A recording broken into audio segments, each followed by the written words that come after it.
This video is conducted to represent the views of real-life teachers of all grades. We're not real teachers. We're just actors.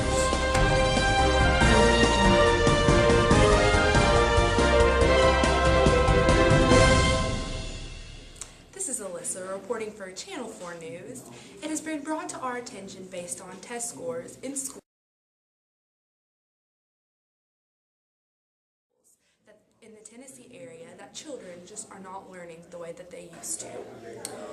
We have dove in and explored the opinions of several teachers and students to give viewers insight onto how to make teaching and learning more effective in the classroom. Our first interview comes from a teacher named Marissa Utley, who teaches 7th grade language arts in the Shelby County school systems. Here is what Marissa had to say. Alyssa here, reporting live for Channel 4 News. I am with Miss Marissa Utley, and we are at her current school, Shelby County Schools, and we are going to interview her and ask her her opinions about effective teaching and see what she has to say so she can give true insight to the people watching. So, Mrs. Utley, our first question we have for you to let viewers know your true insights is, what do you think it takes to be an effective teacher? To be an effective teacher, I think I should be a learner as well with my students.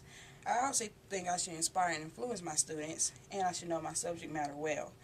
And lastly, I think high standards for all my students in my classroom, that would make an effective teacher to me.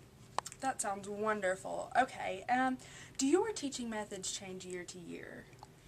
Yes, they change from year to year. The curriculum stays the same, but I try to switch it up from year to year to keep it fun and outgoing, interesting with the new technology and everything that's coming out every year.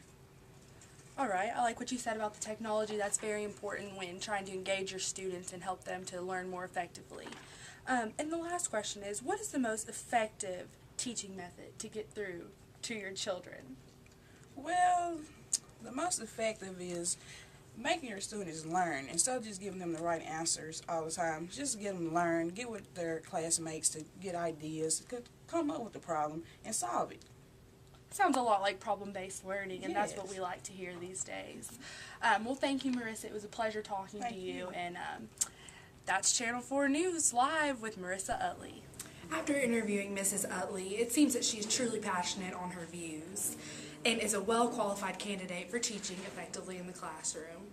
And now, on to other matters, we will be interviewing another teacher from the Tennessee area. And so, coming up next, stay tuned. Do you know what your child is learning in the classroom? Did you know that Tennessee has adopted the Common Core state standards as an approach to help your child obtain a higher education and compete in a competitive work environment? Visit the Tennessee Core website at tennessee.gov for further information about your child's education. Stay tuned For Channel 4 News.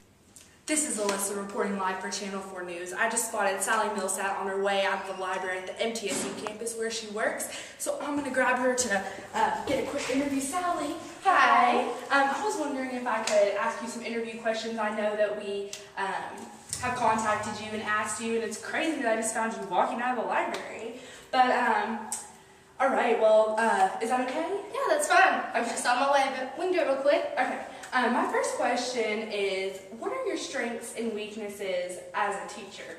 Well, we both know that I spent 11 years in a high school, and I'm now currently in the MTeach program.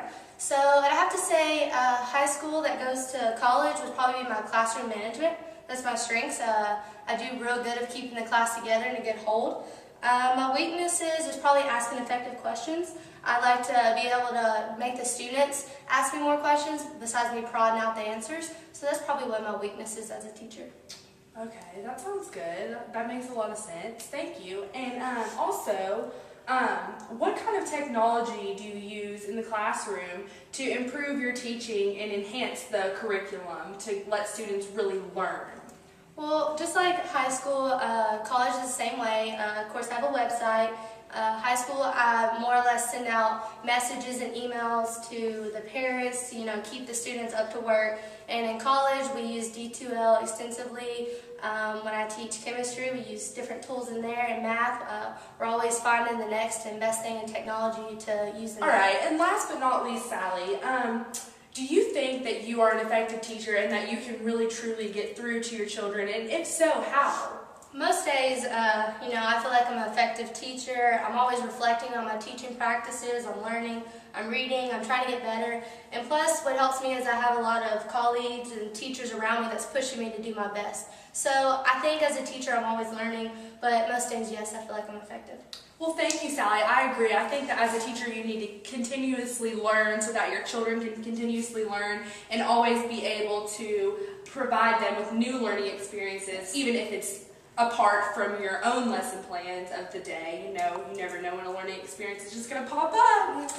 Just like I found you right now in the stairwell. So thank you very much. And this is Alyssa reporting live for Channel 4 News with Sally Millsap. Thank you.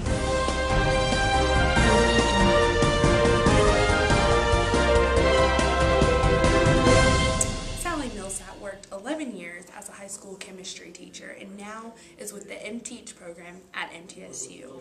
She's very willing to answer your questions regarding how to appeal to the digital generation. So if you have any questions, feel free to contact her and she will be very helpful. I'm here reporting live from Channel 4 News at the home of Miss Holly Holt. She is a first-year teacher of the 5th grade at Antioch Elementary School, and we are going to go inside her beautiful, quaint home and ask her a few interview questions about her teaching and how it's being used effectively in the classroom, because she has had abnormally high test scores for this year, and which is a great accomplishment for a first-year teacher. So we really want to dig in and see what Miss Holt's doing.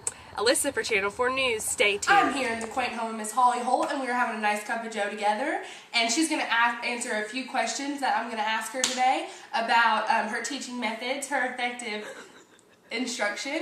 And so, first off, Miss Holt, how do you utilize technology in your classroom?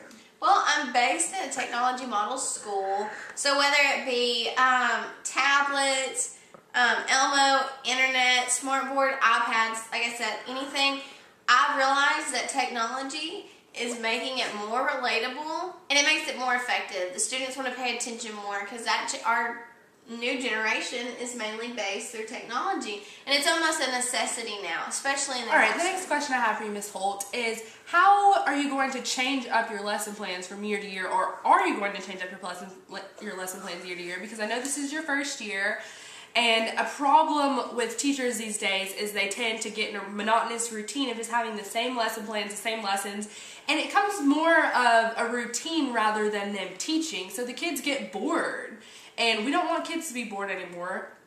We want them to want to come to school, and you said the technology that you're using was really helping them to do well in school, so what are you Like I said, I am a on? first-year teacher, so yes, even though I am a first-year teacher, I will change up my lesson plan next year. Like I said before, when you asked me about technology changes every year. So therefore, also, I need to update my lesson plan every year. I think it definitely is true that students do get bored and they don't want to hear the same thing every year. So I definitely think if you don't change it, then what, are you teaching anymore, or are you just reading off your pieces Well, of thank paper? you so much, Mrs. Holt. This actually concludes our interviews for the day and our interviews in the series. As you can see, I'm frazzled and worn out because we've just been all around the city and all around the state and just going crazy with these interviews today. So I want to thank you for your time and your effort today. So that's all. Thank you very much. Thank you. Thank you. And this is Alyssa reporting live for Channel 4 News. Thank you for watching Channel 4 News. I feel that these interviews truly helped viewers understand how they could effectively be able to teach their students if they are teachers and help their kids learn if they're parents. Also, thank you viewers for watching. We really appreciate that, and that's Channel 4 News.